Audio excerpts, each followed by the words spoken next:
ஆண்டவரும் இரட்சகருமாகிய இயேசு கிறிஸ்து நாமத்தில் மீண்டுமாய் இந்த ஜூன் மாதத்தில் ஆண்டவரை ஆராதிக்கும்படியாய் உங்கள் யாவரையும் அன்போடு கூட வாழ்த்தி நாங்கள் வரவேற்கிறோம். கர்த்தர் நல்லவர், காலைதோறும் கர்த்தருடைய கிருபை புதியதாக இருக்கிறது என்ற வார்த்தையின்படி இந்த காலை வேளையில் தேவாதி தேவனை நாம் ஆராதிப்போம். ஜெபிக்கலாம்.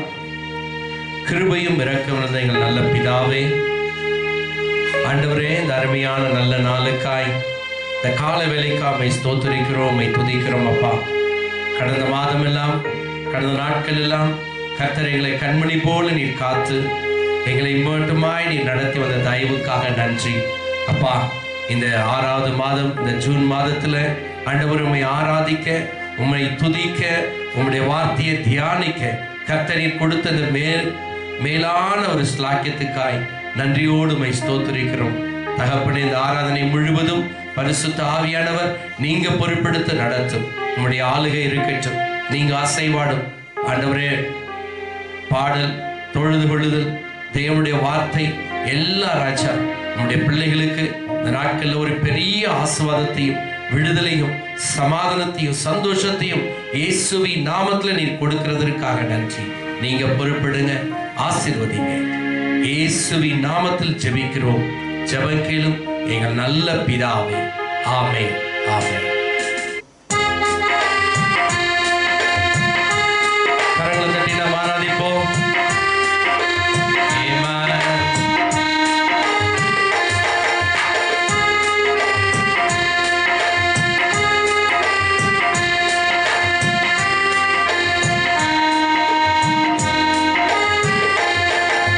நித்திய நித்தியமாம் நீர் நிலைத்திருக்கும், தலைமுறை தலைமுறைக்கும் உம் பேர் பேசப்படும்.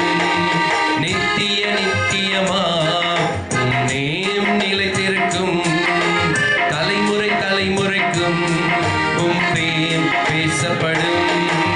நித்தியமே சத்தியமே நிரந்தரம் நீர்தான் ஐயா. நித்தியமே என் சத்தியமே நிரந்தரம் நீர்தான் ஐயா. நித்திய நித்தியமா நீர் நிலைத்திருக்கும், தலைமுறை தலைமுறைக்கும் உம் பேர் பேசப்படும்.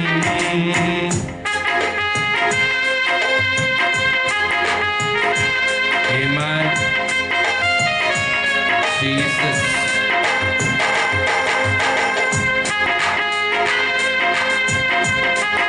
Hallelujah.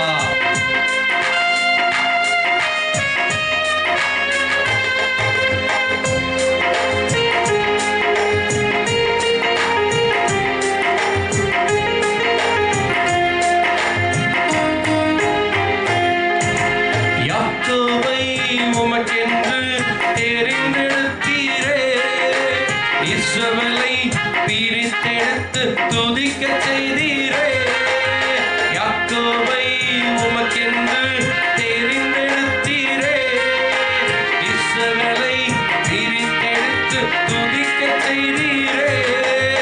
வல்லவர் நீதானே, நல்லவர் நீதானே, வல்லவர் நீதானே, நல்லவர் நீதானே, நான் பாடும் பாடு நீதானே,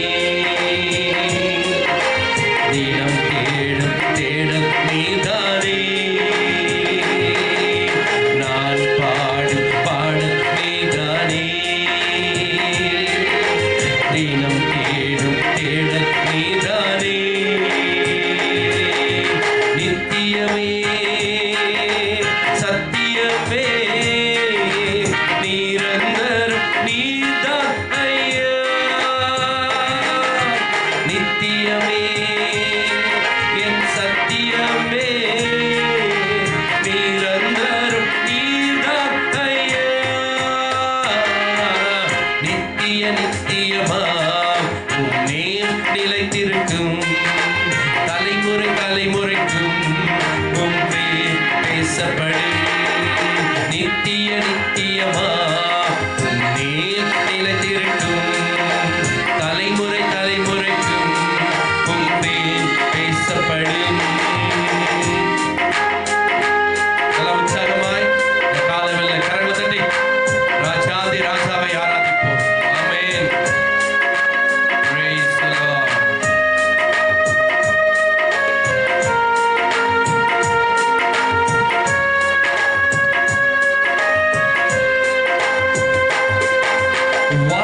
வானத்திலும் பூமியிலும் உம் விருப்பம் செய்கின்றேன். மேகங்கள் எழச் செய்து மழை பொழிகின்றேன். வானத்திலும் பூமியிலும் உம் விருப்பம் செய்கின்றேன். மேகங்கள் எழச் செய்து மழை பொழிகின்றேன். பெரியவன் நீதானே, என் பிரியமும் நீதானே. பெரியவன் நீதானே, என் பிரியமும் நீதானே. நான் பாடும் பாடும் நீதானே. தினம் தேடும் தேடல் நீதானே. நான் பாடும் பாடல் நீதானே. தினம் தேடும் தேடல் நீதானே. நித்தியமே சத்தியமே நிரந்தரம் நீதான் ஐயா. நித்தியமே என் சத்தியமே நிரந்தரம் நீதான் ஐயா. நித்திய நித்தியமா உன்னே நிலைத்திருக்கும். தலைமுறை தலைமுறைக்கும் உம் பேர் பேசப்படும். நித்திய நித்தியமா உன்னே நிலைத்திருக்கும். தலைமுறை தலைமுறைக்கும் உம் பேர் பேசப்படும்.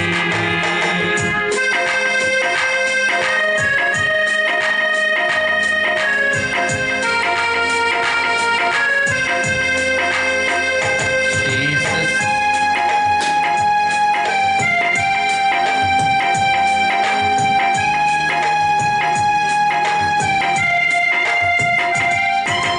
வார்த்தையினால் வானங்கள் தோன்றச் செய்தீரே.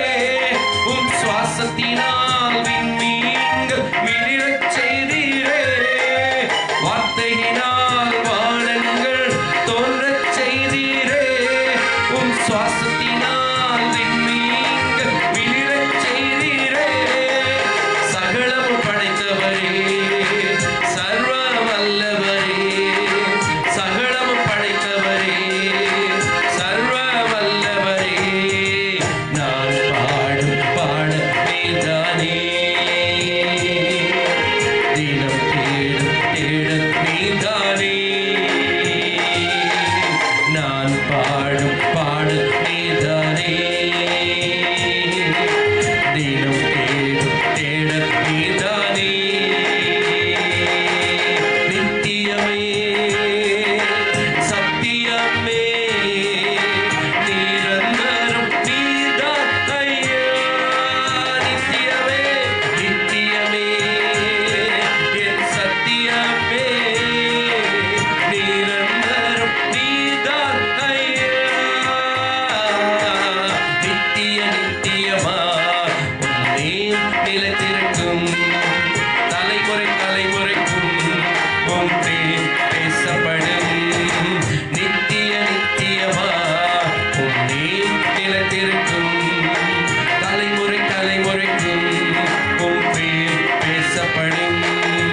நித்தியமே சத்தியமே நிரந்தரம் நீதான் ஐயாவே. நித்தியமே என் சத்தியமே நிரந்தரம் நீதான் ஐயா. நித்தியமே நித்தியமே சத்தியமே நிரந்தரம் நீதான் ஐயா. நித்தியமே என் சத்தியமே நிரந்தரம் நீதான் ஐயா. இந்த காதவில் அவரை பார்த்து சொல்லலாம், உண்மை இல்லாமல் எங்களுக்கு யார் உண்டு ராஜா. எங்க குடும்பத்துக்கு, எங்க பிள்ளைகளுக்கு ஆண்டவரே, உண்மை இல்லாமல் எங்களுக்கு எல்லாம் நீங்க தான். ரெண்டு கரங்களை உயர்த்தி praise the Lord. உம்மை இல்லாமல் எனக்கு யாருண்டு. உம்மை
இருக்கின்றே, வலக்கரம் பிடித்து தாங்குகிறே. எப்போதும் உம்மோடு இருக்கின்றே, வலக்கரம் பிடித்து தாங்குகிறே. ஆசையெல்லாம் நீதானையா,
5 மாதம் காத்தவர் இந்த 6வது மாதத்தை குடும்புடைய கிருபையினால் நீர் காக்கிறதற்காக நன்றி அப்பா.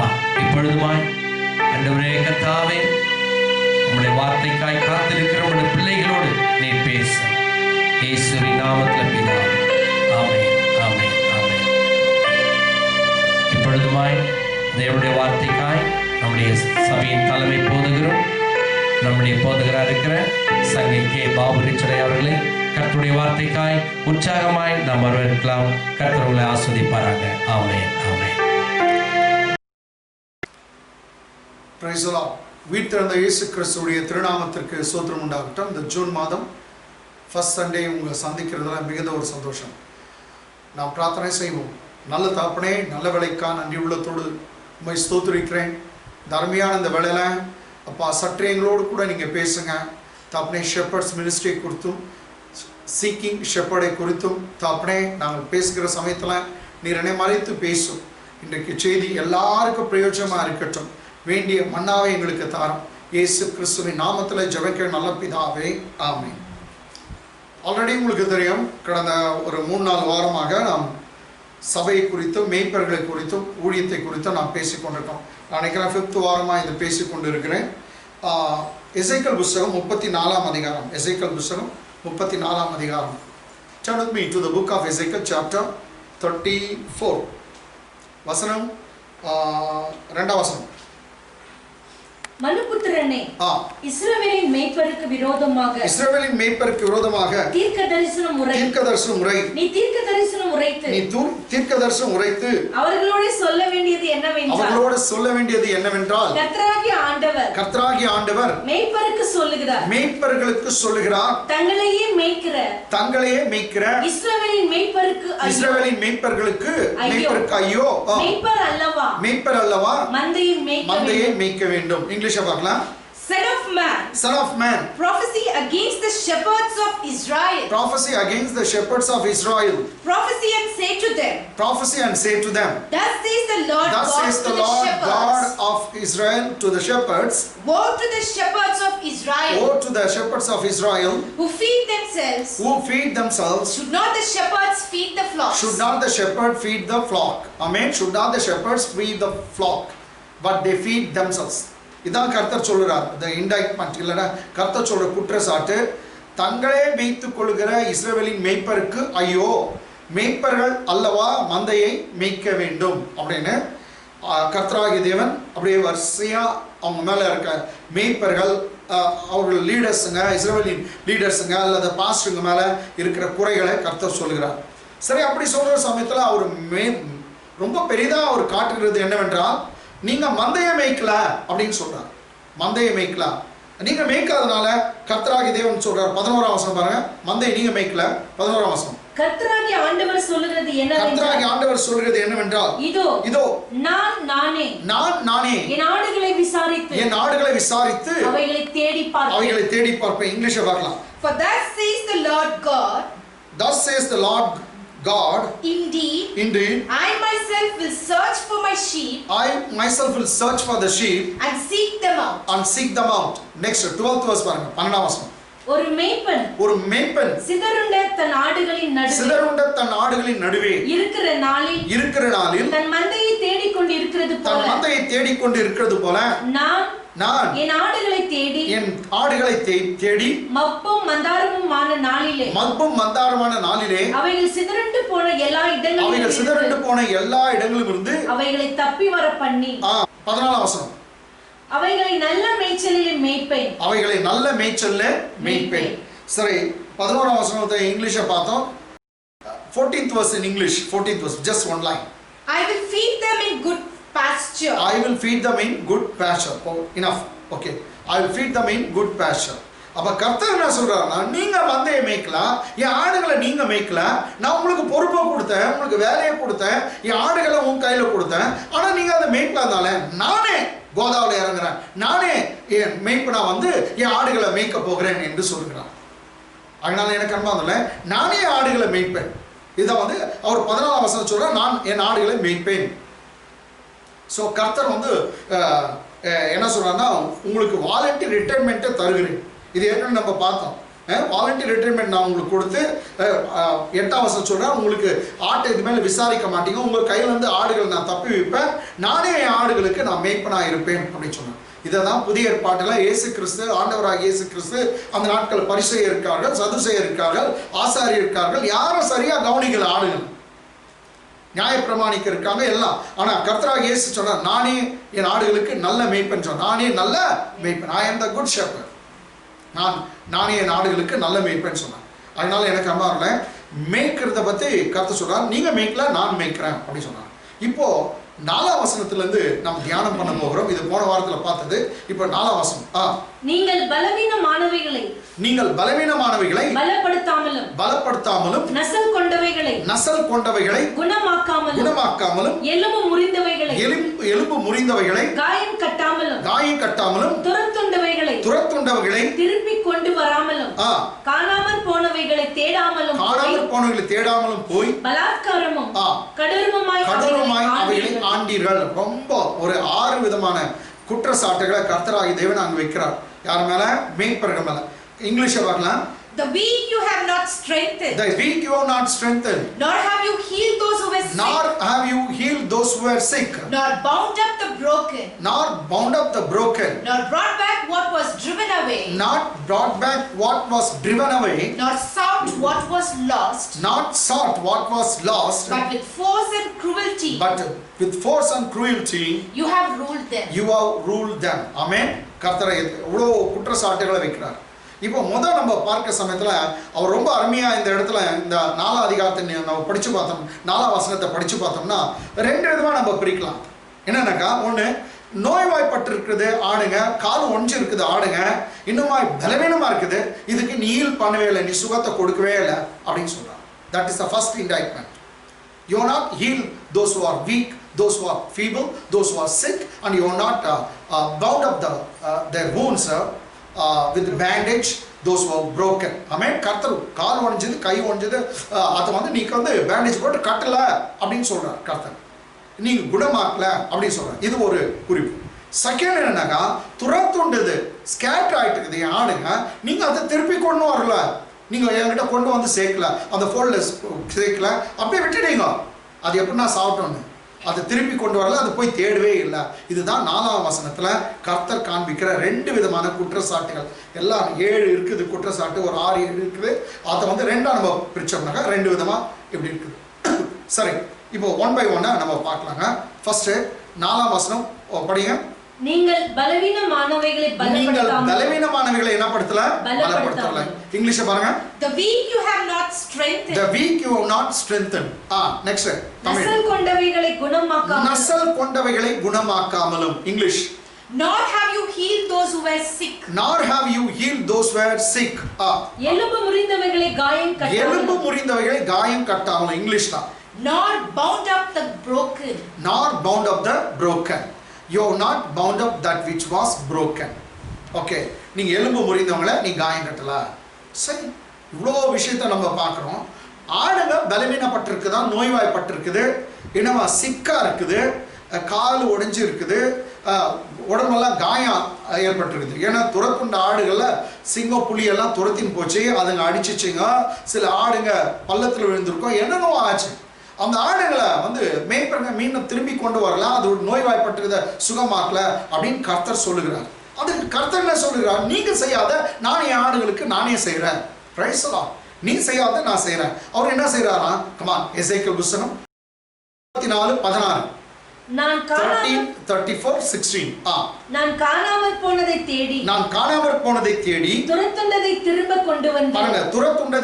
கொண்டு வந்து எலும்பு முறிந்தவைகளை காயக்கட்டி நசல் கொண்டதை திடப்படுத்துவேன். நியாயத்துக்கு தக்கதாய் அவைகளை மேய்த்து புஷ்டியும் பலமும் உள்ளவைகளை அழிப்பேன். ஓகே, அந்த சின்ன நெக்ஸ்ட் பார்ட் 1 இதோட பாருங்க. நான் காணாமற் போனதை தேடி துரத்துண்டதை திரும்ப கொண்டு வந்து எலும்பு முறிந்தவைகளை காயம் கட்டி நசல் கொண்டவைகளை திடப்படுத்துவேன் அப்படின்னு சொல்றாங்க. இங்கிலீஷ்ல பார்க்கலாம், அதுக்கு நான் எக்ஸ்பிளைன் பண்றேன். I will seek what was lost. And bring back what was driven away. bind up the broken, and bind up the broken, and strengthen what was sick. and strengthen what was sick. I will bind up that which was broken, and I will strengthen that which was sick. Amen. அப்போ நோய்வாய்ப்பட்டவங்களை, நசல் கொண்டவங்களை, பலவீனமான நான் சுகமாக்குவேன் அப்படின்னு சொல்றேன். ஓ wonderful wonderful wonderful.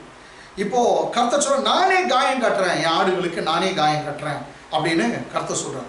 சரி, எப்படி இவர் காயம் கட்டுறாரு எப்படின்ட்டு நீங்க கொஞ்சம் லிட்ரலா நம்ம பார்க்கலாம். நெக்ஸ்ட் ஆவிக்குரிய அர்த்தத்தையும் நம்ம பார்க்கலாங்க. லிட்ரலா நீங்க பார்க்கணும்னாக்கா turn with me to the book of Matthew, Gospel book of Matthew, மத்தேயு சுவிசேஷம் 9ஆம் அதிகாரம் 9th chapter verse 36.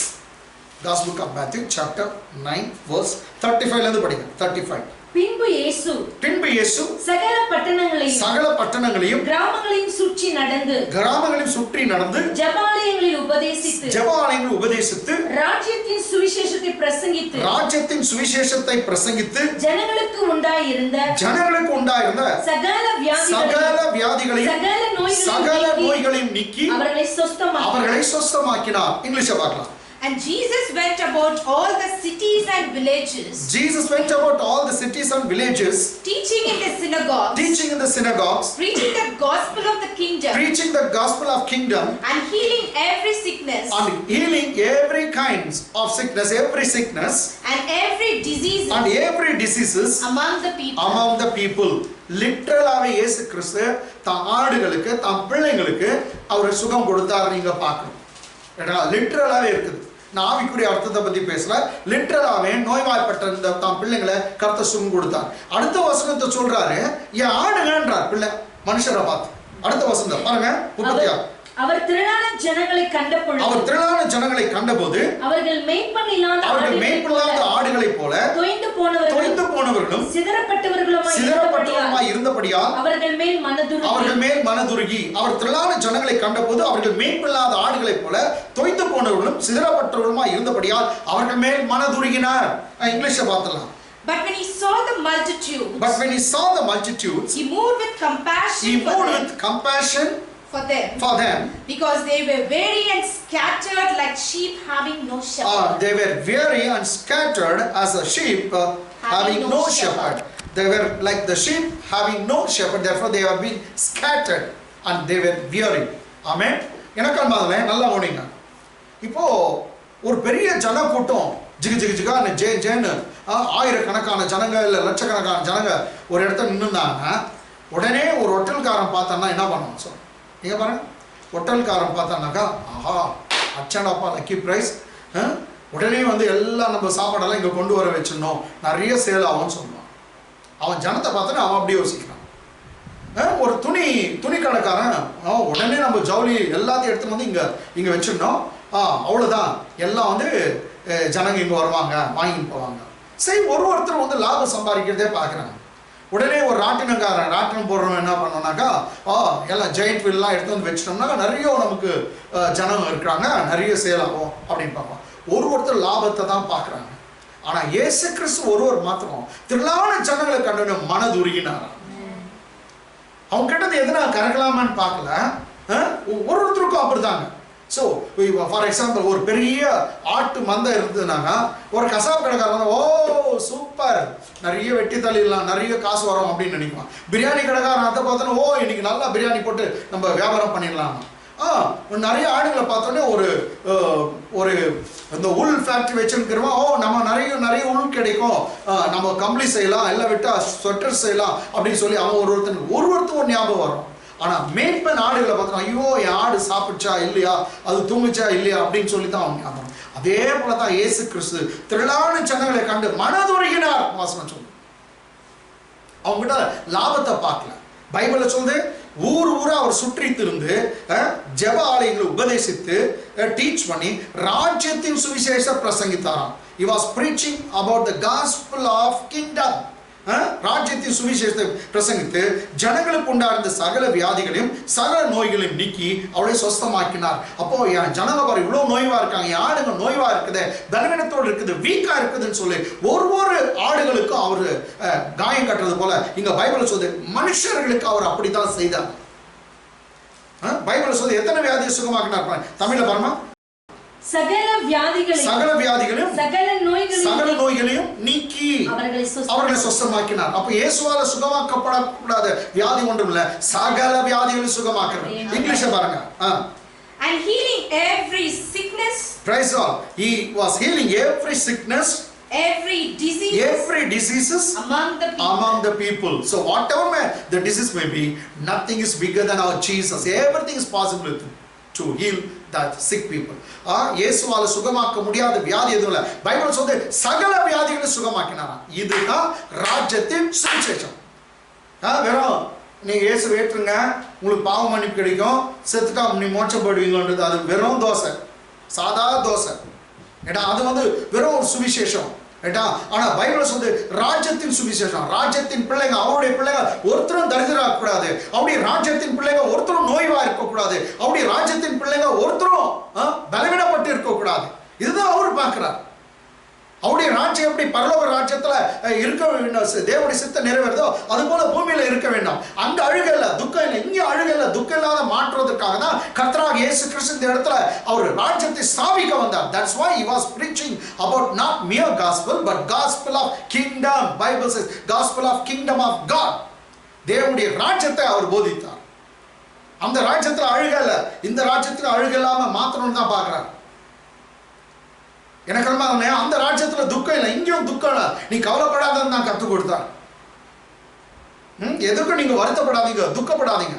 அங்க பாரம் இல்லை, வருத்தப்பட்டு பாரம் சொல்லுங்க, நீ எல்லாம் என்கிட்ட வாங்க, நான் உங்களுக்கு இளைப்பாறுதல் ரெஸ்ட் கொடுப்பேன். அங்க ரெஸ்ட் இருக்குது, இங்க ரெஸ்ட் கொடுக்கணும்னு நான் பார்த்தேன். இதெல்லாம் ஆண்டவர் பிரீச் பண்ண. எனக்கு அவர் சாபத்தை வரும், ஏசு அந்த சாபத்தையே கொட்டி பேசியிருந்தார். பாருங்க, அவர் சபிச்சாரு, நான் ஒத்துக்கிறேன். எதை ரொம்ப ரொம்ப திட்டம் பரிசெயன் சதுசெயன் மாயமால காரணம் தான் சொல்றேன். பட் ஒரு பாவியும் அவர் சபிக்கவில்லை, ஒரு பாவியும் திட்டவில்லை. இதுதான் இயேசு. எனக்கு அன்பானவர்களே, இயேசுநாதருடைய பிரசங்கத்துல ஒருபோதும் லாபம் பேசவே இல்லை, நியாயப்பிரமாணத்தை பேசல. அதுக்கு பதிலாக அவர் கிருபை உள்ளவர், கிருபை கிருபை கிருபைன்னு தான் போதித்தார். ஏங்க அதாவது இயேசுநாதர் மேல குற்றம் சாட்டுறோங்க. இவர் ஒரு சமயம் லாவை பத்தி போதிச்சிருந்தாருனாக்கா, விபச்சாரத்துல கையுமையுமா பிடிப்பட்ட பெண்ணை கொண்டு வந்துட்டு நீ என்ன சொல்லுகிறீர், மோசையுடைய சட்டம் எப்படி சொல்லுது, நீர் என்ன சொல்லுகிறீன்னு கேட்கிறாங்க. ஏன் அவர் இது லாவை போதிக்கிறது இல்லை, நியாயப்பிரமாணத்தை போதிக்கிறது இல்லை, அதுக்கு பதிலாக கிருபையை போதிக்கிறார். அதனாலதான் அவர்கிட்ட நியாயப்பிரமாணத்தில் எல்லாம் குற்றம் கண்டுபிடிக்க முடியுமான்னு கேட்க வந்தான். ஆனா அப்படிப்பட்டவர் தான் நம்முடைய இயேசு. எனக்கு அன்பானவர்களே, ஆனா ராஜ்யத்தின் சுவிசேஷத்தை பிரசங்கித்தான். பாருங்க, ராஜ்யத்தின் சுவிசேஷத்துல சுகம் உண்டு, ராஜ்யத்தின் சுவிசேஷத்துல தரித்திரம் நீங்கும், சாபம் நீங்கும், பேய்கள் ஓடணும். இயேசுநாதருடைய ஊழியத்தை நீங்க பாத்தீங்கன்னா எங்க போய் நிக்கிற இடத்துலலாம் பேய்கள் ஓடினது, அசுத்தாவிகள் அலறினது, எல்லாம் கத்தி கதை கூச்சல் போட்டு ஓடினது. அற்புதம் நடக்கணும். உதாரணத்துக்கு பாருங்க, இதே ஆடு ராஜ்யத்தின் சுவிசேஷம் பற்றி நான் இன்னொரு இடத்துல அப்படியே 10ஆம் அதிகாரம் மத்திய சுவிசேஷம் 10th chapter 5ஆம் வசனத்திலிருந்து 8 வரைக்கும். இந்த 12 இயேசு அனுப்புகையில் அவர்களுக்கு கட்டளையிட்டு சொன்னது என்னவென்றால், நீங்கள் புறஜாதியார் நாடுகளுக்கு போகாமல். 12 சீஷர்களை கர்த்தர் அனுப்புறார், அவங்க கட்டளையிட்டு அனுப்புகிறார். என்னன்னா, நீங்க புறஜாதியார் நாடுகளுக்கு போகாமலும் சமாரியா பட்டணங்களில் பிரவேசியாமலும் காணாமற் போன ஆடுகளாகிய, பிரைஸ் காட், அகைன் பாருங்க, காணாத போன ஆடுகளை தான் அவர் தேடி வருகிறார். காணாமற் போன ஆடுகளாகிய இஸ்ரவேல் வீட்டார் இடத்திற்கு போங்கள். Praise the Lord, praise the Lord. மற்ற பாஸ்டர்ங்க அவங்களை தேடல, மற்ற பாஸ்டர்ங்க அவங்களை கண்டுக்கல, மற்ற லீடர் கண்டுக்கல. இவருக்கு எப்போதும் காணாமற் போன ஆடு, காணாமற் போன ஆடு, காணாமற் போன ஆடு. அவர் அதான் சொல்ல, நீங்க தேடல, நான் அதுக்காக தேடி வந்தேன். எங்க பரலோகத்தை விட்டு இறங்கி வந்து காணாம இருப்போன ஆடுகள் உன்னை நம்ம எல்லாரும் இன்னைக்கு சபையில இருக்க ஒவ்வொரு பிள்ளையும் காணாம இருப்போன ஆடுகள் தான். பாவத்தை நம்ம தொலைந்திருந்தோம், எங்கேயோ போயிட்டு இருந்தோம், நம்ம எல்லாம் கர்த்தர் கொண்டு வந்து தம்முடைய ராஜ்யத்துல தம்முடைய மந்தையில கர்த்தர் தம்மோடு கூட இணைத்து கொண்டார். இங்க உட்கார்ந்து இருக்கிறவங்களும் சரி, ஒவ்வொரு போதர்களும் ஒவ்வொரு ஊழியக்காரர்களும் ஒவ்வொரு விசுவாசிகளை காணாம இருப்போன ஆடுகள் தான். நாம் பாவத்தில் அக்கிரமத்தில் அநியாயத்திலும் விழுந்திருந்த நம்ம கர்த்தராகிய இயேசு கிறிஸ்து மீட்டார், அவர் ரத்தத்தினால கழுவினார், பரிசுத்தமாக்கினார், நம்மை சபையில கொண்டு வந்து சேர்த்தார். பைபிள் சொல்லுது, காணாமற் போன ஆடுகளாகி இஸ்ரவேல் வீட்டாருக்கு போங்கள். 5ஆம் வசனம் 6ஆம் வசனம் இங்கிலீஷ்ல பார்க்கலாம். These 12 These 12 Jesus sent out and commanded them, saying, these 12 Jesus sent out them and commanded them, saying, do not go into the way of the Gentiles. do not go into the way of the Gentiles. And do not enter a city of the Samaritans. Do not enter into the city of the Samaritans. But go rather to the lost sheep. But go rather to the lost sheep Of the house of Israel. Of the house of Israel. He sent his 12 disciples into the lost sheep, that is the house of Israel. Amen. So he considers the people who are out of contact with God as lost sheep. Amen. காணாமற் போன ஆடுகள். Lost sheep. Amen. சரி, என்ன போனா என்ன பண்ண சொல்றார் பாருங்க. அந்த ஆடுகளுக்கு என்ன பண்ணணுமா? 7ஆம் வசனம். போகையில் பரலோக ராஜ்யம் சமீபித்திருக்கிறது என்று பிரசங்கியுங்கள். ஆமென். ஆமென். சுவிசேஷத்தை சொல்லு. என் ஆட்டுக்கு சுவிசேஷம் சொல்லு. சுவிசேஷம் நோய்வாய்க்குள்ள சுகமாக்கும். சுவிசேஷம் பாவிகளை ரட்சிக்கும். சுவிசேஷம் தரித்திரத்தில் இருக்கிறவங்களை தூக்கி விடும். அவங்களை ஐஸ்வர்யவான்களா மாற்றும். குப்பைகளுக்குள்ள தூக்கி விடும். அவங்களை சிங்காசனத்தில் உட்கார வைக்க விடும். இல்லிட்டரேட்டா இருக்கவங்க, படிப்பறிவில்லாதவங்க படிப்பறிவுள்ளவர்களாக மாற்றும். பயந்து கொண்டிருக்கவங்க சாத்தானுக்கும் மற்றவர்களுக்கு பயந்து கொண்டிருக்க அவர்களுக்கு தைரியத்தை கொடுக்கிறதா சுவிசேஷம். அதுவும் என்ன சுவிசேஷம்? ராஜ்யத்தின் சுவிசேஷம். அதான் சொல்றார் கர்த்தர். காணாமற் போன ஆடுகளாக இஸ்ரவேலிடத்திற்கு போயிட்டு என்ன சொன்னா, போகில் பரலோக ராஜ்யம் சமீபத்திருக்குது என்று பிரசங்கம். கிட்ட வந்துச்சு பரலோக ராஜ்யம், உங்க வாழ்க்கையில வந்துச்சு அப்படின்னு சொல்லுங்க. ஆமா, English. And as you go, preach saying, the kingdom of heaven is at hand. The kingdom of heaven is at hand. So what are the ingredients in kingdom of God? Next verse. என்னன்னா இருக்குது பாருங்க, அந்த ராஜ்யத்தின் சுவிசேஷத்துல தேவ ராஜ்யத்துல என்ன இருக்குதா? 8ஆம் வசனம். வியாதியுள்ளவர்களை சுத்தமாக்குங்கள். வியாதியுள்ளவர்களை சுத்தமாக்குங்கள். மரித்தோரை எழுப்புங்கள். பிசாசுகளை துரத்துங்கள். இலவசமாய் பெற்றீர்கள். Praise God. இலவசமா மேல இருந்து பெற்றீங்க. இலவசமா ஹாரிசான்டலா கொடுங்க. வெர்டிகலா இலவசமா பெற்றீங்க, ஹாரிசான்டலா இலவசமா கொடுங்க. மேல இருந்து இலவசமா பெற்றீங்க, கீழ இருக்கிறவங்களுக்கு பக்கத்துல இலவசமா கொடுங்க அப்படின்னு கர்த்தர் தான் பிள்ளைங்களுக்கு சொல்லுகிறார். Amen. So ingredients பார்க்கலாங்க. Kingdom of God என்னென்ன இருக்குது பாருங்க. 8th verse in English. Heal the sick. Cleanse the lepers. Raise the dead. Cast out demons. Freely you have received. Freely you have to give. Amen. Freely you have received. Freely you have to give. Amen. Give freely. So casting out the demons, healing the sick people, raising the dead, and making the lame to walk. Everything is there in the kingdom of God and in the gospel of kingdom of God. தேவனுடைய ராஜ்யத்துல இதெல்லாம் இருக்குது. அப்போ தேவனுடைய ராஜ்யத்தை இன்றைக்கு சபையில பிரசங்கம் பண்ணோம்.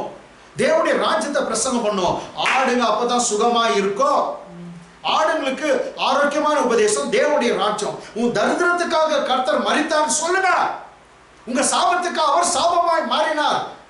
சிலுவையில் அறியப்பட்ட இயேசு கிறிஸ்து நமக்காய் சாபமா மாறினார். கலாத்தியர் 3:13 சொல்லுகிறதெல்லாம் அதை பிரீச் பண்ண வேண்டும் பாஸ்டர்.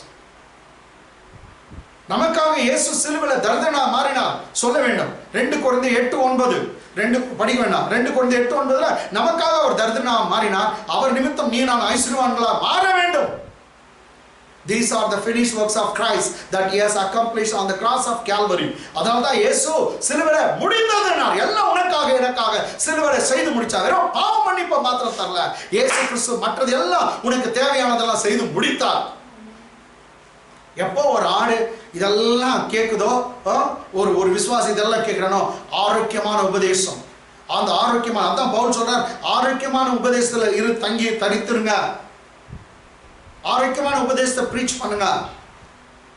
அதுதான் இங்க நமக்கு பார்க்கணும். இயேசுநாதர் லிட்டரலா ஹீல் பண்ணார், அதே நேரத்துல அவங்களுடைய ஆவிக்குரிய ஜீவத்திலும் அவர் சுகம் கொடுத்தார்.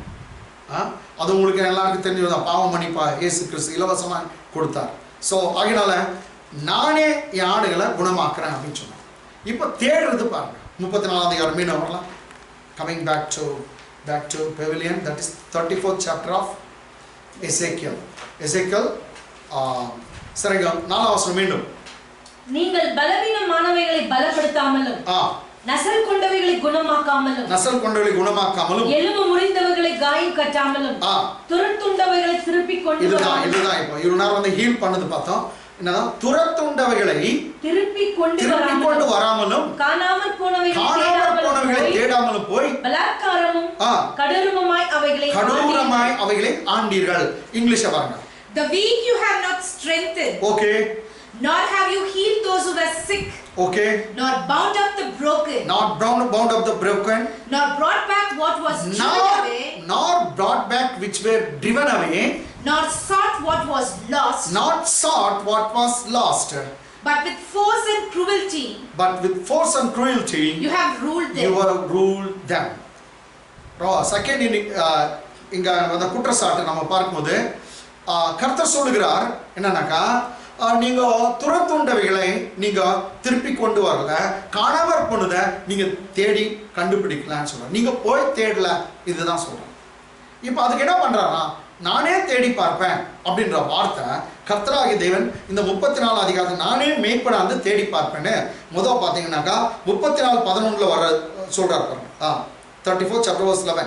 கர்த்தராகிய ஆண்டவர் சொல்லுகிறது என்னவென்றால், இதோ நானே வேற யாரும் வேண்டாம், நானே என் ஆடுகளை விசாரித்து தேடி பார்ப்பேன். நானே. ஆமென். ஒரு சமயம் பரலோகத்திலிருந்து இந்த பூலோகத்திற்கு ஒருத்தர் மிஷனரியா வருவதற்கு எந்த தூதர்களும் வர முடியும்.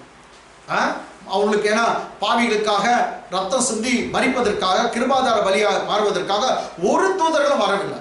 அப்ப என்ன சொல்றாரு கர்த்தர் சொல்றார், பின்பு நான் யாரை அனுப்புவேன், யார் நமது காரியமா இந்த பூமிக்கு போவான் அப்படின்னு உரைக்கிற தேவனாகிய கர்த்தருடைய சத்தத்தை கேட்டேன். ஏசாயா பேசுறது போல உங்களுக்கு தெரியும். அங்க நல்லா பாருங்க, இயேசு கிறிஸ்து தான் எழுந்து நின்று சொல்றார், பிதாவே என்னை அனுப்பும், நான் செல்கிறேன் சொல்லுகிறேன். நான் செல்கிறேன். 6ஆம் அதிகாரம் ஏசாயா புத்தகம் நான் போறேன்னு சொல்றாரு.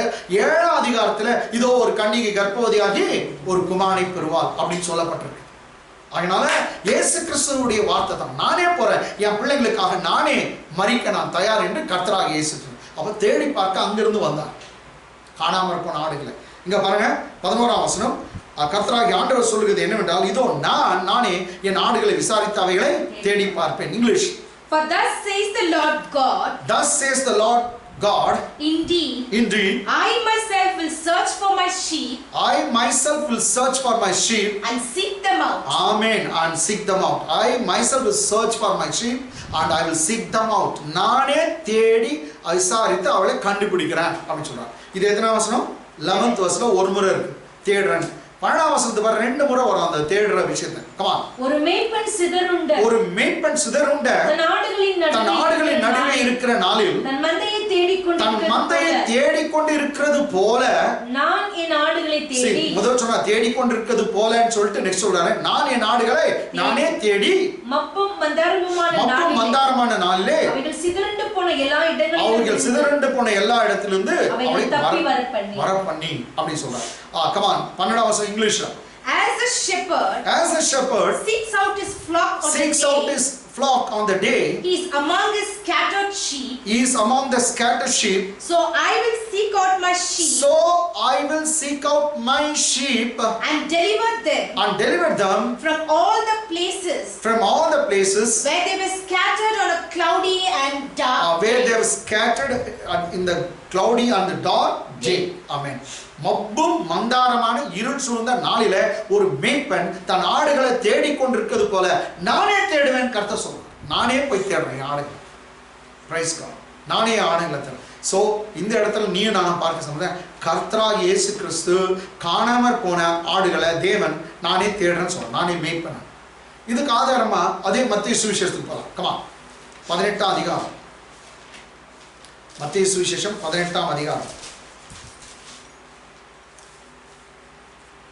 11, 12, 13.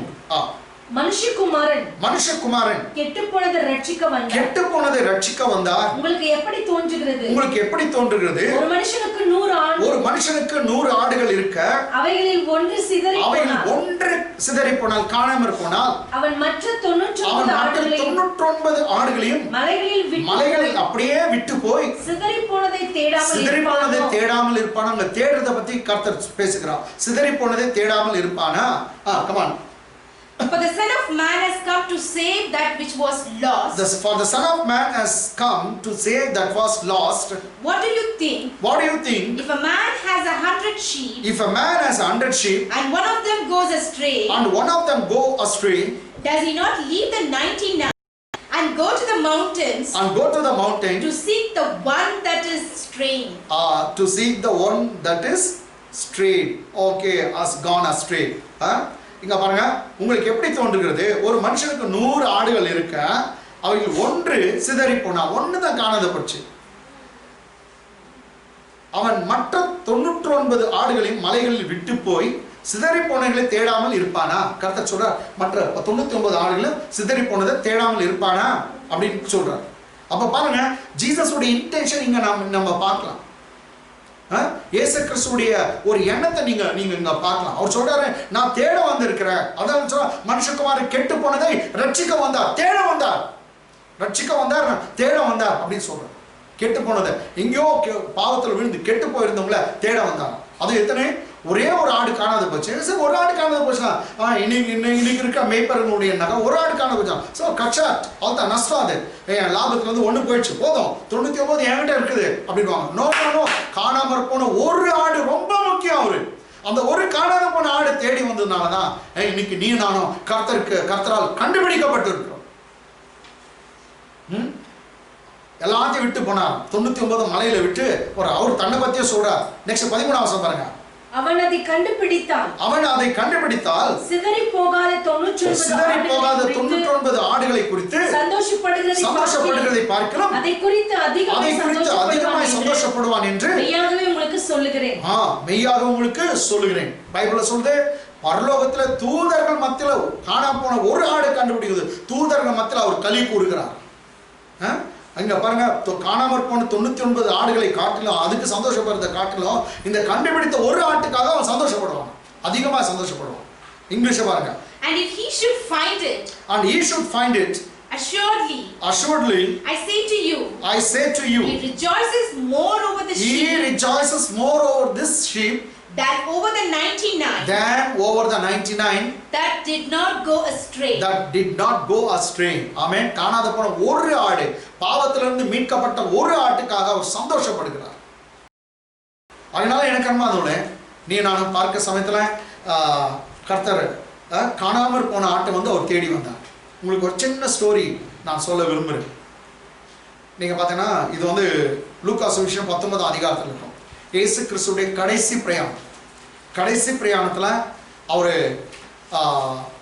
தாம் சிலுவையில் அறையப்படுவதற்காக கொல்கத்தாவை நோக்கி அல்லது எருசலேமை நோக்கி அவர் பிரயாணப்பட்டு போகிறார். இதுதான் லாஸ்ட் ஜேர்னி ஜீசஸ்க்கு. அப்போ அவர் இயேசு கிறிஸ்து கலிலேயா தேசத்தில் இருக்கிற சமாரியா வழியா வந்து அவர் வந்து யூதேயாவுக்கு போகணும். யூதேயாவில் போகிற சமயத்துல ஃபர்ஸ்ட் அவர் சந்திக்கிற பட்டணம் வந்து என்னக்கா, எரிகோ பட்டணத்தை தான் அவர் சந்திக்கிறாங்க. அந்த எரிகோ பட்டணத்தை சந்திக்கிற சமயத்துல 19:1 பாருங்க. அவர் எரிகோவில் பிரவேசித்து அதன் வழியா நடந்து போகையில் ஆயக்காரருக்கு தலைவனும் ஐஸ்வர்யவானுமாய் இருந்த சகேயு என்னப்பட்ட ஒரு மனுஷன் இயேசு எப்படிப்பட்டவரோ என்று அவரை பார்க்க வகை தேடினான். அவன் குள்ளனானபடியால் ஜனக்கூட்டத்தில் அவரை காணக்கூடாமல் நிறுத்தலாம், காண முடியல. இங்கிலீஷ் பாருங்க. Then Jesus entered and passed through Jericho. Now behold, there was a man named Zacchaeus.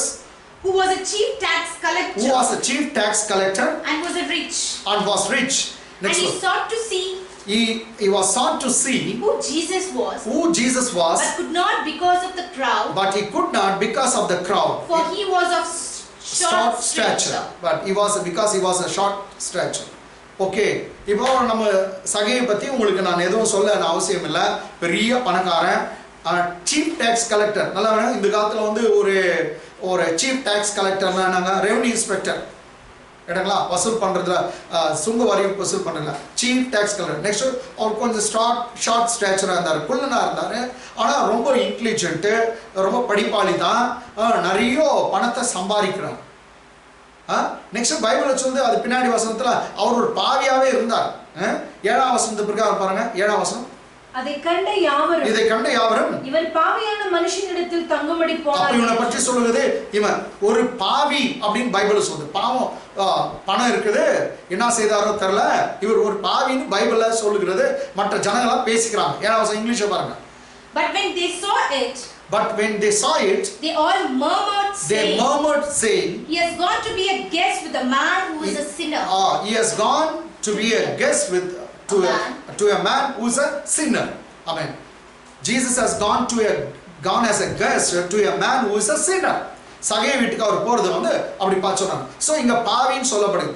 சகேயுவே அவர் வாயை திறந்து சொல்றாரு, நான் யாருக்காவது அநியாயம் செய்யறதுங்கிறாக அதை 4 மடங்கா நான் திருப்பி கொடுத்துட்றேன்.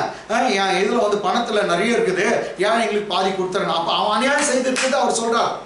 இதெல்லாம் நீங்க பாத்தீங்கன்னா இந்த மனுஷனுக்கு இயேசுவை பார்க்கணும் ஒரு ஆசை வந்துச்சா. குள்ளனா இருக்கார், அவரை இயேசுவை பார்க்க முடியல. ஏன்னா அந்த இடத்துல ஜீசஸ் சுற்றி ஜனங்க ஜிக ஜிகஜன் ஜே ஜே நின்று கொண்டிருக்காங்க. அந்த ஜனத்தை எதிரில் இவர் எகிரி பார்க்கிறாரு, இவர் இயேசுவை பார்க்க முடியல. இந்த எரிகோவில் பெரிய ஜனக்கூட்டம் வந்துச்சு. அந்த நேரத்தில் பைபிள்ல சொல்லுகிறது, வேதத்துல நாங்கள் பார்க்க சமயத்துல இந்த குறிப்பிட்ட இன்சிடென்ட்ல இயேசு கிறிஸ்து சுற்றி ஜனங்கள் ஏகப்பட்ட ஜனங்க இருக்காங்க, நிறைய ஜனங்க இருந்தாங்க. ஏகப்பட்ட ஜனங்க இருந்தபடினால அவனால பார்க்க முடியவில்லை. நிறைய ஜனங்கள் அவரை சுற்றி இருக்காங்க இயேசுவை, இவனால பார்க்க முடியல. ஒரே ஒரு ரீசன் வந்து இவன் குள்ளமா இருந்தாங்க. அதனால என்ன பண்ணாங்க பாருங்க. 4ஆம் வசனம் 4th verse. அவர் போகும் வழியில் முன்னாக ஓடி அவரை பார்க்கும்படி ஒரு காட்டத்தி மரத்தில் ஏறினான். ரொம்ப இன்ட்ரெஸ்டிங்கா இருக்கு. இவன் பெரிய பணக்காரன், ரொம்ப படிச்சவன், ஒரு ரெவென்யூ இன்ஸ்பெக்டர். ஓடி போய் இயேசு கிறிஸ்து இந்த ரோட்ல தான் வராரு, என்னால குள்ளனா இருக்கனால பார்க்க முடியல, நேரம் அந்த மரத்துல ஏறி பார்க்கிறேன்னு சொல்லி அவருக்கு முன்னாக ஓடி ஒரு காட்டத்தி மரத்தில் ஏறினான். English. So he ran ahead and climbed up into a sycamore tree to see him for he was going to pass that way. Amen.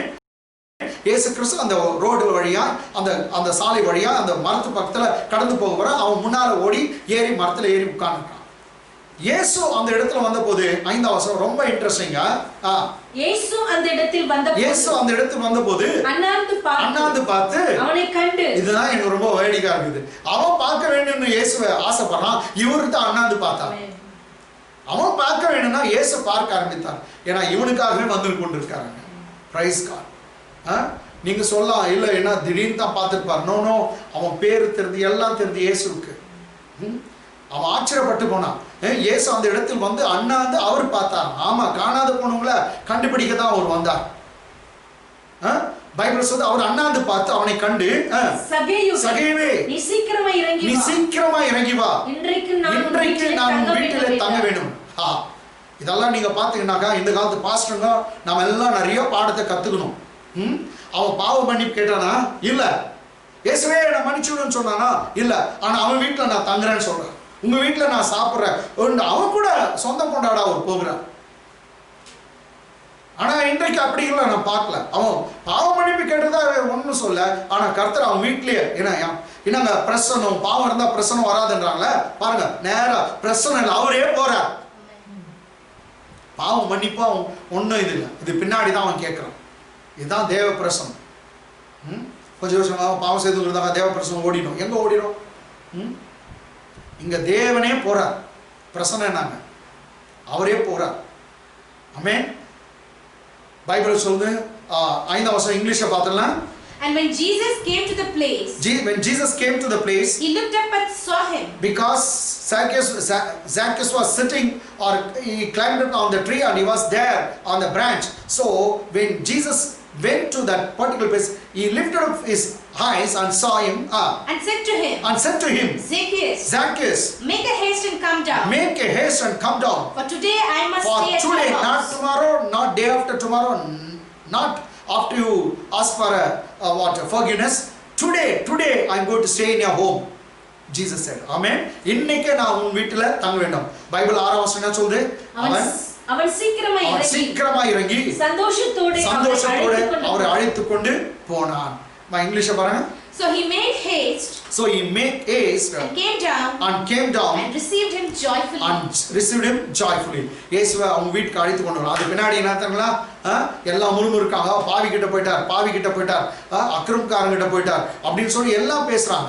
அது மாத்திரமல்ல, இயேசு கிறிஸ்துவை பற்றி இன்னும் நீங்க பார்த்தீங்கன்னாக்கா, இவர் பாவியான மனுஷன்கிட்ட தங்க போனார்னு சொன்னாங்க. அவங்களுக்குள்ள ஒரு மனமாற்றம் கேட்டாங்களா. அவன் சொல்றான், ஆண்டவரே நான் யாருக்கிட்ட அநியாயமா வாங்கியிருந்தா, எதையாகிலும் வாங்கியிருந்தா அதை 4 மடங்கு நான் திருப்பி கொடுத்துறேன், என் சொத்தை எல்லாம் ஏழைங்களுக்கு பாதி கொடுத்துட்றேன் ஆண்டவரே, பாதி நானே வச்சுக்கிறேன்னு சொன்னான். இயேசு முழுசா கூட சொல்லியே பாதி கொடுக்குறேன்னு சொன்னா, ஓகே, அவர் அமைதியா இருந்தார். அது பின்னாடி என்ன சொல்றாருனாக்கா, இயேசு அவனை நோக்கி, இன்றைக்கு இந்த வீட்டுக்கு ரட்சிப்பு வந்தது.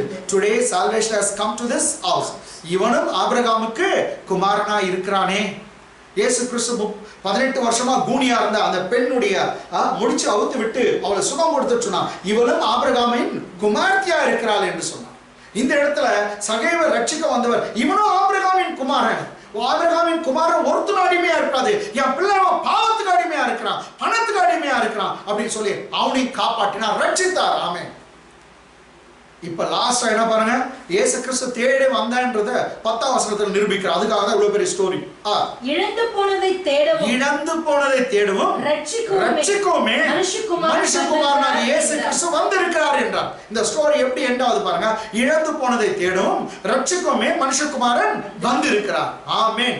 10ஆம் வசனம் இங்கிலீஷ்ல பாருங்க. For the Son of Man has come to seek. For the Son of Man has come to seek. And to save that which was lost. And to save that was lost. For the Son of Man has come to seek and to save that was lost.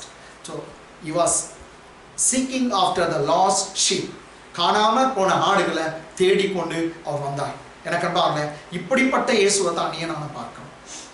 Ezekiel 34th chapter verse இப்போ 14th verse 14ஆம் வசனம். அவைகளை நல்ல மேய்ச்சலில் மேய்ப்பேன். இஸ்ரவேலுடைய உயர்ந்த மலைகளில் அவைகளுடைய தொழுவம் இருக்கும். அங்கே அவைகள் நல்ல தொழுவத்தில் படுத்துக்கொள்ளும். இஸ்ரவேலின் மலைகளின் மேல் நல்ல மேய்ச்சலை மேயும். 14ஆம் வசனம் இங்கிலீஷ்ல படிச்சிட்டு நான் எக்ஸ்பிளைன் பண்ணலாம். I will feed them in good pasture. And their fold shall be on the high mountains of Israel. There they shall lay down in a good fold. And feed in rich pasture. On the mountains of Israel. Feed in rich pasture on the mountains of Israel. நல்லா பாருங்க, அப்படியே மெதுவா கணக்கு போடலாங்க. நல்ல good இல்லாட்டி fat அப்படின்றத வார்த்தை எத்தனை முறை வருது 14ஆம் வசனத்துல நீங்க பாத்தீங்கன்னா தமிழ்ல 3 முறை வருது. படிங்க. அவைகளை நல்ல மேய்ச்சலிலே மேய்ப்பேன். நல்லன்னு ஒரு முறை வந்துச்சுங்க. நெக்ஸ்ட் இஸ்ரவேலுடைய உயர்ந்த மலைகளில் அவைகளுடைய தொழுவம் இருக்கும். அங்கே அவைகள் நல்ல தொழுவத்தில் படுத்துக்கொள்ளும். அவைகளை அங்கே நல்ல தொழுவத்தில் படுத்துக்கொள்ளும். நல்ல இன்னொரு முறை வந்துச்சுங்க. இஸ்ரவேலின் மலைகளின் மேல் நல்ல மேய்ச்சலை மேயும். 3 times தமிழ்ல நல்லன்றது நல்ல பெஸ்ட் தரேன்றார். ஆடுகளுக்கு பெஸ்ட் தரேன் அப்படின்னு சொல்றாரு. இங்கிலீஷ்ல பாருங்க. I will feed them in good pasture. Now we got one time good. And their fold shall be on the high mountains of Israel. There they shall lie down in a good fold. Again good came twice. And feed in rich pasture. Rich or fat or good pasture. 3 times. கேட்டாங்களா? அப்ப நம்ம ஆண்டவர் யாருங்க? Next பாருங்க, ஆடுகளுக்கு rest கொடுக்கிறார். அதான் வருத்தப்பட்டு பாரம் சுமக்கிறோம் நீங்க எல்லாம் என்னிடத்தில் வாருங்கள், நான் உங்களுக்கு இளைப்பாறுதல் தருவேன்னு சொன்னாரு. ரெஸ்ட் கொடுக்கிறார். முத நம்ம கர்த்தர்கிட்ட வந்தாங்க, பாரம் வருத்தம் சஞ்சலம் எல்லாத்தையும் தூக்கி ஒரு பக்கம் வச்சுட்டு நீ ரெஸ்ட் எடுக்கணும். இன்னும் சொன்னா நல்ல தூக்கத்தை தருவார், சமாதானத்தை தருவார், நிம்மதி கொடுப்பார், ரெஸ்ட் கொடுப்பார். அலைச்சல் இருக்காது. கர்த்தரிடத்துல வரவங்களுக்கு சமாதானமான நித்திரை. ஓகே, நீங்க பாருங்க 15ஆம் வசனம் என்ன சொல்லுது? என் ஆடுகளை மேய்த்து அவைகளை நான் மடக்குவேன் என்று கர்த்தராகிய ஆண்டவர் சொல்லுகிறார். மடக்குவேன் தமிழ்ல மடக்குவேனாக கையில மடக்குறது அப்படி இல்லைங்க. அதுல இளைப்பாறும்படி படுக்க வைப்பேன் அப்படின்னு சொல்றார். ரெஸ்ட் எடுக்க வைப்பேன். இங்கிலீஷ்ல பாருங்க. I will feed my flock. I will feed my flock. And I will make them lie down. I will make them lie down. Says the Lord. Says the Lord God. Amen. I will make them lie down. That's why Psalmist said, Psalm 23 verse 2, He makes me to lie down in green pasture and leads me beside still water. தமிழ்ல வந்து அந்த வார்த்தை நல்லா இல்லை. அவர் புல்லுள்ள இடங்களில் மேய்த்து அப்படின்னு முடிஞ்சிருக்குதுங்க. புல்லுள்ள இடங்களில் படுக்க வைக்கிறாருங்குது. He makes me to lie down in green pasture. நல்ல ஆடு சாப்பிட்டு இளைப்பாறுதான், ரெஸ்ட் எடுக்குதான். அப்படிப்பட்ட வார்த்தை தான் இங்கிலீஷ்ல இருக்குது, தமிழ்ல இல்லை. என்னங்களா? He makes me to lie down. அப்போ ஆடு நல்லா சாப்பிட்டு கொழு சாப்பிட்டு அது வந்து படுத்து ரெஸ்ட் எடுக்குதான். நல்லா பாருங்க, துரத்துண்ட ஆடுகளை கொண்டு வந்து நல்ல தொழுத்துல படுக்க வச்சு நல்ல பாதுகாப்பை கொடுத்து புஷ்டியான சாப்பாடை கொடுத்து எல்லாம் ரிச் ஃபுட்டு கொடுத்து அது மாத்திரமல்ல அதுங்களை ரெஸ்ட் எடுக்க வைக்கிறார். இப்போ நோவெல்லாம் போகுமா? போகாது. ஆடுக்கு நல்ல ரெஸ்ட் கர்த்தர் எல்லாம் கொடுக்குறார். இதைதான் நம்ம இது பண்ணணும். ஸோ பாருங்க, அப்போ பெஸ்ட் சாப்பாடு, பெஸ்ட் ஃபுட்டு. இப்போ இந்த பெஸ்ட்டு எப்படி கொடுக்குறது அப்படின்னு இப்போ இந்த ஆடுகளுக்கு பெஸ்ட் ஃபுட்டு எப்படின்னு நமக்கு தெரியும். விசுவாசிங்க எப்படி பெஸ்ட்டு கொடுக்குறது, அதுக்கு தான் நம்ம இதை வந்து ஆவிக்குரியதோடு நம்ம கம்பேர் பண்ணணும். அது எங்கன்னாங்க, நீங்கள் யோவான் சுவிசேஷம் 10ஆம் அதிகாரம் 9ஆம் வசனத்துக்கு போகலாம். யோவான் சுவிசேஷம் 10ஆம் அதிகாரம் 9ஆம் வசனம்.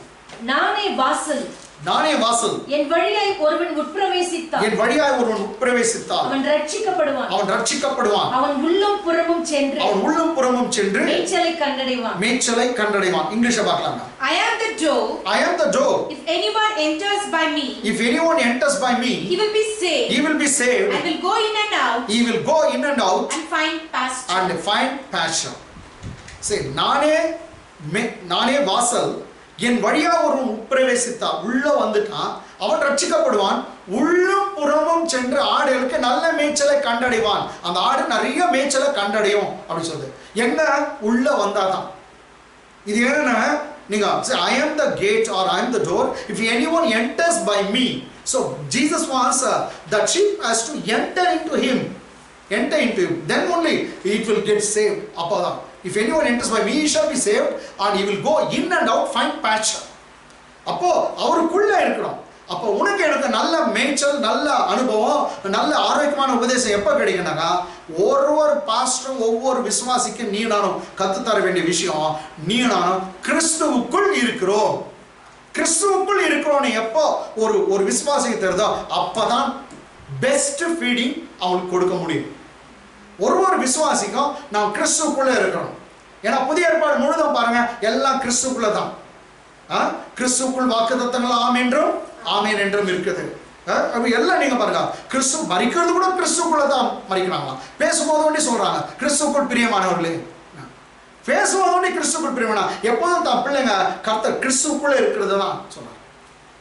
அதனால கிறிஸ்துக்குள்ள இருக்குது. ஒரு 2-3 வசனத்தை நான் கிறிஸ்துக்குள்ள நமக்கு என்னென்ன இருக்குதுன்னு பார்க்கலாம். ஏன்னா ஆடு டோர் உள்ள கிறிஸ்துக்குள்ள, ஏசு நானே வாசல் சொன்னார். அந்த கிறிஸ்துக்குள்ள போனானே அதுக்கு மேய்ச்சல் கிடைக்கும், அந்த சரியான ஃபுட். ரைட்டுங்களா? 1 கொரிந்தியர் புத்தகம் 1ஆம் அதிகாரம் 30-31 வசனம். 1 Corinthians chapter 1 verse 30 and 31. அந்த நல்ல கவனிங்க. அந்தபடி நீங்கள் அவராலே, நீங்கள்னா விசுவாசிகளுக்கு பவுல் சொல்கிறார், நீங்கள் அவராலே கிறிஸ்து இயேசுவுக்கு உட்பட்டு இருக்கிறீர்கள். கிறிஸ்து இயேசுவுக்கு உள்ள இருக்கிறீங்க, உட்பட்டு இருக்கிறீங்க. you are in Christ. கிறிஸ்துவுக்குள் இருக்கிறீங்க.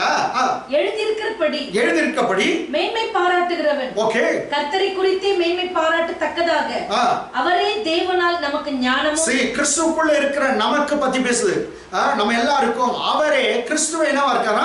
தேவனால் நமக்கு ஞானமும் நீதியும் பரிசுத்தமும் மீட்புமான 4 கிறிஸ்து நமக்கு 4 விதமா இருக்கிறார். என்ன மீண்டும் பாருங்க, அவரே தேவனால் நமக்கு ஞானமும். So first Christ is the wisdom of God.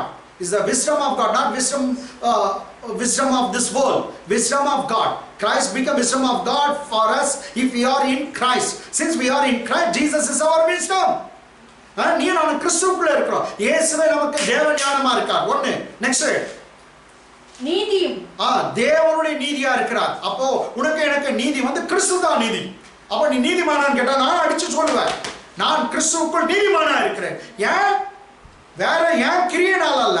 Bible சொல்லுது நான் கிறிஸ்துவுக்குள்ள இருக்கனால கிஃப்டா கொடுத்தார் அந்த புண்ணியவான். கிஃப்டா கொடுத்திருக்கிறார். எனக்கு இலவசமாய் வந்திருக்குது. நான் ஏதோ நியாயப்பிரமாணத்தெல்லாம் செய்து முடித்ததால எனக்கு கிடைத்ததுன்னு சொல்ல, நான் கிறிஸ்துவுக்குள் இருக்கிறபடினால் என்னை நீதிமான் ஆக்கினார் வசனம் சொல்லுது. ஏன்னா கிறிஸ்துவே எனக்கு தேவ ஞானமா இருக்கிறார், கிறிஸ்துவே தேவ நீதியா இருக்கிறார். நெக்ஸ்ட் பரிசுத்தமும், அவரே எனக்கு பரிசுத்தம். அப்ப நீ பரிசுத்தமா இருக்க, நான் சொல்ல அடிச்சு நான் பரிசுத்தமா இருக்கேன். இன்னைக்கும் பரிசுத்தம், நாளைக்கும் பரிசுத்தம், வரப்போகிற வருஷமும் பரிசுத்தமா இருக்கேன். நான் கிறிஸ்துவுக்குள் இருக்கிறேன். கிறிஸ்துவே எனக்கு பரிசுத்தமா இருக்கா. ஏன் பரிசுத்தம் ஒண்ணு இல்ல, கிறிஸ்து தான் எனக்கு பரிசுத்தம். அவர் எனக்காக சிலுவையில மரித்தார், அவருடைய ரத்தம் சிந்தினார், அவருடைய ரத்தம் என் பாவத்தெல்லாம் மன்னித்தது, எல்லா பாவத்தையும் மன்னிச்சுச்சான். அதனால நான் பரிசுத்தமா இருக்கிறேன். கிறிஸ்துவே எனக்கு பரிசுத்தமா இருக்கா. லாஸ்டா மீட்புமானார். கிறிஸ்துவே எனக்கு மீட்புமானார். சோ கிறிஸ்து நாளா இருக்கிறார். என்னன்னா ஃபர்ஸ்ட் தமிழ்ல பாருங்க, கிறிஸ்து நமக்கு தேவ ஞானமா இருக்கிறார், நீதியும். கிறிஸ்து தேவ நீதியா இருக்கிறார், பரிசுத்தமும். கிறிஸ்து நமக்கு பரிசுத்தமா இருக்கிறார், மீட்புமானார். மீட்புமாய் கிறிஸ்து இருக்கிறார். நாள் இங்கிலீஷ்ல பாருங்க. But of him you are in Christ Jesus. But of him you are in Christ Jesus. See, look at our notice the word. We are in Christ Jesus. That is our position. நாம் கிறிஸ்துவுக்குள்ள இருக்கிறோம். Okay. Who became for us. So Jesus became for us wisdom from God. Praise God. Jesus became wisdom for us. Because we are in Christ, Jesus became wisdom for us. So Jesus is your wisdom. One. And righteousness. And Jesus is our righteousness. Are you righteous? Yes. Because I am in Christ Jesus, Jesus become our righteousness. Amen. We are righteous in Christ Jesus. And sanctification. And sanctification. பரிசுத்தம், sanctification, saints என்ற வேர்ட்ல இருந்து வருது. Jesus become our sanctification. இயேசுவே நமக்கு பரிசுத்தமானார். Next. And redemption. And Jesus become our redemption. He redeemed us from the laws. Bible says from the curses of the law. Having become cursed in our place. Amen. On the cross of Calvary. இயேசு கிறிஸ்து நியாயப்பிரமாணத்தின் சாபத்துக்கு நம்மை நீங்களாக்கி மீட்டு விட்டார், redeem பண்ணி விட்டார். அதனால அவர் நமக்கு மீட்பரா இருக்கிறார். இதெல்லாம் எத்தனை 4 விஷயமும் கிறிஸ்துக்குள்ள நடந்து இருக்குது. சரிங்க. 2 கொரிந்தியர், ஃபர்ஸ்ட் கொரிந்தியர் பாருங்க. இப்ப 2 கொரிந்தியர் 1:20 பாருங்க. 1:20. எங்களால் தேவனுக்கு மகிமை உண்டாகும்படி தேவனுடைய வாக்குத்தத்தங்கள் எல்லாம் இயேசு கிறிஸ்துவுக்குள், இயேசு பாருங்க, இயேசு கிறிஸ்துவுக்குள் ஆம் என்றும் அவருக்குள் ஆமென் என்றும் இருக்கிறதே. Praise God. அது ஆபிரகாம் கொடுத்த வாக்குத்தத்தங்களா இல்ல ஈசா கொடுத்த வாக்குத்தத்தங்களா எந்த பரிசுத்தவான் கொடுத்த வாக்குத்தத்தம்? நான் கிறிஸ்துவுக்குள்ள இருக்கபடினால அந்த வாக்குத்தத்தங்களுக்கெல்லாம் எனக்கு நான் சொந்தக்காரனா மாறுறேன். எனக்கு எல்லா வாக்குத்தத்தம் கிறிஸ்துவுக்குள் ஆமென் என்று இருக்குது. இங்கிலீஷ்ல பாருங்க. For all the promises of God in him. For all the promises of God in him are yes. And in him amen. And in him amen. For all the promises of God in him are yes and amen. அவருக்குள் வாக்குத்தத்தங்கள் எல்லாம் ஆமென்றும். So இங்க நீங்க பாத்தீங்கன்னா எல்லாமே அவருக்குள் தான். So ஆடு அதான் தான் சொன்னா, நானே வாசல், என் வழியா ஒரு உட்பிரவேசித்தா உள்ள வந்துட்டா அவன் ரட்சிக்கப்படுவான். உள்ளு புறமும் சென்று மேய்ச்சல் கடை. எப்படிப்பட்ட மேய்ச்சல்? இந்த மாதிரி ஃபீடிங் கொடுக்கணும். கிறிஸ்துவுக்குள் இருக்கிற அப்படின்ற ஒரு பெரிய சத்தியத்தை இன்றைக்கு சபை மறந்து விட்டு இருக்குது. சர்ச்ல பிரசங்கம் பண்ணும், நீ நான் கிறிஸ்துவுக்குள்ள இருக்கிறேன்னு சொல்லி. சரி, இன்னும் ஒரு வசனத்தை பார்க்கலாங்க. 2 கொரிந்தியர் 5:21. நாம் அவருக்குள் தேவனுடைய நீதியாகும்படிக்கு பாவம் அறியாத அவரை நமக்காக பாவமாக்கினார். இன்னொரு முறை படிமா. நாம் அவருக்குள், யாருக்குள்? ஆக்சுவலி பார்த்தா கிறிஸ்துவுக்குள். நாம் கிறிஸ்துவுக்குள் தேவனுடைய நீதியாகும்படி. Price God. நான் கிறிஸ்துவுக்குள்ள தேவ நீதியா இருக்கிறேன். கிறிஸ்துவுக்குள்ள தேவ நீதியா இருக்கேன்னு வசனம் சொல்லுது. நான் கிறிஸ்துவுக்குள் தேவனுடைய நீதியாகும்படிக்கு பாவமே செய்யாத இயேசுவை நமக்காக பிதாவாகிய தேவன் நம்முடைய பாவத்தெல்லாம் அக்கிரமத்தெல்லாம் இயேசு மேல போட்டு நமக்காக பாவமா பண்ணிட்டாரா. பாவமே அறியாதவர் பாவமானார், நீதியே அறியாத ரிச்சர்ட் பாஸ்டர் நீதிமானா மாறிட்டார். அதேதான் கேட்கிறவங்களுக்கு கூட. பாவமே அறியாத இயேசு பாவமானார், நீதியே அறியாத நீ நானும் கிறிஸ்துவுக்குள்ள இருக்கிறதுனால நீதிமானா மாறணும். அவருடைய நீதி நமக்கு கிடைத்தது, நம்முடைய பாவம் அவருக்கு போனது. அல்லேலூயா, ஆமென். இங்கிலீஷ்ல பார்க்கலாங்க. For he made him, for Father God made him who knew no sin. Jesus knew no sin to be sin for us. Father God made him sin for us. Actually Jesus knew no sin. That we might become the righteousness of God. What is the result? That we might become the righteousness of God in him. In Jesus we are righteous. That's what Bible says. So Jesus knew no sin, but Father God took all our sins and put it on Jesus and punished him, unleashed all the wrath of God, and Jesus was suffered and died because of our sins. But at the same time, Father God took all his righteousness and put it on us, and today we are righteous. இயேசு கிறிஸ்து ஒரு பாவமும் செய்யல, பாவமானார். நாம் ஒரு நீதியும் செய்யல, நாம் நீதிமானாம். இத விசுவாசத்துல அப்படியே இருக்கு. அதனால தான் இது உங்களால உண்டானதல்ல, இது தேவனுடைய ஈவு. நீதிமானாவதும் gift தான், நீ ரட்சிக்கப்படுறதும் gift தான். பாவம் மன்னிப்பு உன்னால உண்டாகல. நீ ஒன்னும் சாகல, நீ ஒன்னும் ரத்தம் சிந்தல. உனக்காக இயேசு கிறிஸ்து ரத்தம் சிந்தினார். அவருடைய ரத்தம் உன்னை கழுவி சுத்தமாச்சு. அதனால எல்லா வாக்குத்தத்தங்களும் நமக்கு கிறிஸ்துக்குள்ள இருக்குது. இந்த கிறிஸ்துக்குள்ள இருக்கிறோம்ன்றத சபை மறந்து விட்டு இருக்குது. எல்லாருக்கும் ப்ரீச் பண்ணணும். 2 கொரிந்தியர் 2:14 கிறிஸ்துவுக்குள் எப்பொழுதும் எங்களை வெற்றி சிறக்க பண்ணி எல்லா இடங்களிலேயும் எங்களை கொண்டு அவரை அறிகிற அறிவின் வாசனையை வெளிப்படுத்துகிற தேவனுக்கு ஸ்தோத்திரம். மீண்டும் படிமா. கிறிஸ்துவுக்குள். See, நான் எல்லாம் கிறிஸ்துவுக்குள்ள தான். கிறிஸ்துவுக்குள் எப்பொழுதும். எத்தனை முறை வெற்றி அமர? எப்பொழுதும் எங்களை வெற்றி சிறக்க பண்றார். Praise God. எப்போதும் எங்களை வெற்றி சிறக்க பண்றார். ஒரு சமயம் சிஸ்டர் பிரதர் நான் ஒன்னு சொல்லலாம், ஏதோ தோல்வி மாதிரி உனக்கு பிரச்சனை தோல்வி மாதிரி தெரியலாம். நோ, அது தோல்வியில உன் ஆட்ட முடியல, உன் கேம் முடியல. முடிவுல நீ தான் வெற்றி பெறுவ. ஏன்னா உன் பொசிஷன் நீ கிறிஸ்துவுக்குள்ள இருக்கிற. உனக்கு தோல்வி என்பது இல்லவே இல்ல. அந்த கேம் முடியும் போது நீ வெற்றி பெற்றிருப்ப. அதான் ஒரு பிரீச்சர் சொன்னார், எப்போ கேம் முடியும்? நான் வெற்றி பெற்றாதான் கேம் முடியும். ஆமென். அதனால தைரியமா இருங்க. தோக்குற மாதிரி இருக்குதா? நோ, நீ தோத்த கட்சியே இல்ல, நீ வெற்றி எப்போதும் வெற்றி கொடுக்கிறான். இந்த பிரச்சனை ரொம்ப பெருசா இருக்கு பாசன். ஆமா ரொம்ப பெருசுதான். இந்த தொல்லை ரொம்ப பெருசு பாசன். இந்த கடன் பெருசு. கடனுடைய உன் இயேசு பெரியவர் தெரியுமா? உன் பிரச்சனை காட்டில இயேசு பெரியவர், உன் நோயை காட்டில இயேசு பெரியவர். அதை மறந்துடாத. உன் பிரச்சனையை நீ பெருசா படுத்துற, அவரை பாரு. எனக்கு நம்ம இங்கிலீஷ்ல பார்க்கலாம்.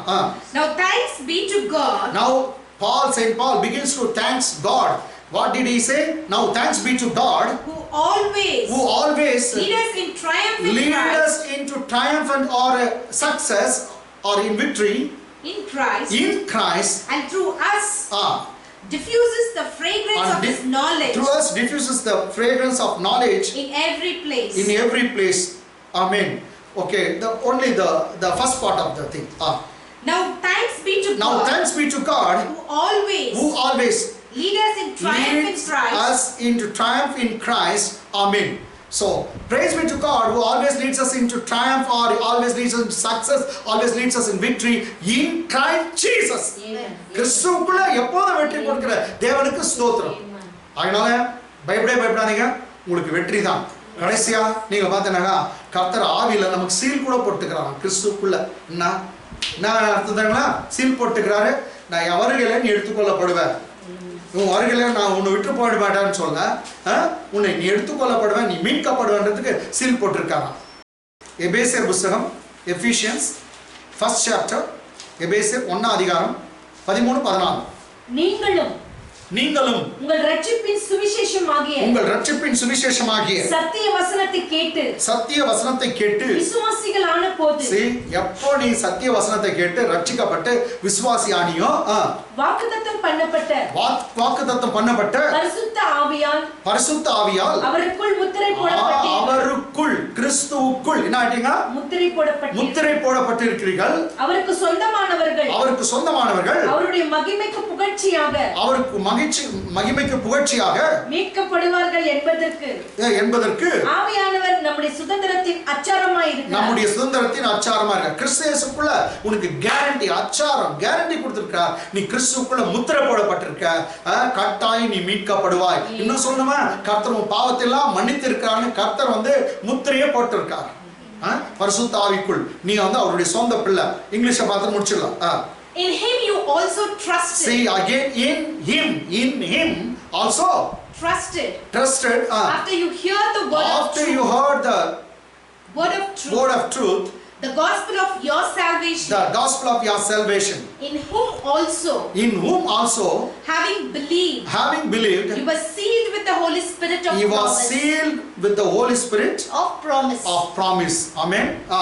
who is the guarantee of our inheritance, who is the guarantee of our inheritance, until the redemption of the purchased possession, until the redemption of the purchased possession, to the praise of his glory. To the praise of his glory. Amen. We have been sealed in him through Holy Spirit for our redemption, for the day of redemption. Surely you're going to be caught up into heaven. Amen. நீங்க எடுத்துக்கொள்ளப்படுவீங்க. நீங்க அல்லது ஒரு சமயம் கர்த்தருடைய வருகை தாமதமாய் மரிச்சிட்டாலும் நீங்க கர்த்தருடைய வருகையில இருப்பீங்க. உங்க கல்லறை திறக்கப்படும். கர்த்தர் சீல் போட்டு இருக்கிறார் உனக்கு எனக்கும். இதெல்லாம் எதுன்னா கிறிஸ்துவுக்குள். இன்னும் கர்த்தருக்கு சித்தமானா இன்னும் கிறிஸ்துவுக்குள்ள எவ்வளவு இருக்குது. அதனால் அதை நான் பேசுகிறேன். கர்த்தர் ஆசீர்வதிப்பாராக. கண்ணில் மூடி நான் பிரார்த்தனை செய்வோம். நல்ல தகப்பனே, நல்ல வேலைக்காய் ஸ்தோத்திரம்.